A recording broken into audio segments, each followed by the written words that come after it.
বন্ধুরা, স্বাগতম আমাদের চ্যানেলে। ডুরান্ড কাপ ২০২৫ এখন সেমিফাইনালে। ইস্টবেঙ্গল বনাম ডায়মন্ড হারবার ম্যাচকে ঘিরে উত্তেজনা এখন তুঙ্গে।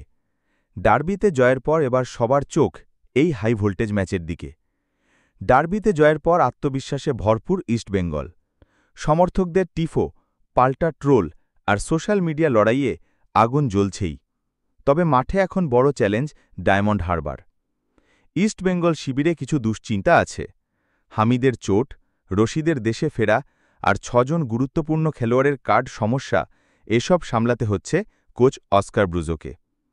এই তালিকায় রয়েছেন Saul Crespo, Diamantakos, Miguel, Souvik Chakraborty, Rakib আর লালচুংনুঙ্গা।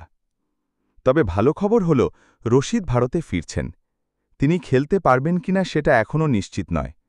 অন্যদিকে জয়গুপ্তা এখনও স্কোয়াডে নথিভুক্ত না হওয়ায় এই ম্যাচে মাঠে নামতে পারবেন না। অস্কার জানিয়ে দিয়েছেন, প্রতিপক্ষকে হালকাভাবে নেওয়ার সুযোগ নেই। কলকাতা লিগ আর ডুরান্ডে ডায়মন্ড হারবারের খেলা খুঁটিয়ে দেখা হয়েছে। মরশুমের শুরু থেকেই লাল হলুদরা নিজেদের ছন্দ ধরে রেখেছে, আর এখন লক্ষ্য শুধু সেটাই বজায় রাখা। অন্যদিকে ডায়মন্ড হারবারও আত্মবিশ্বাসী।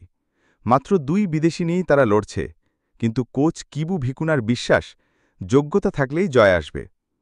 তার মতে ডুরান্ড কাপের সেমিফাইনাল তাদের জন্য ঐতিহাসিক সুযোগ।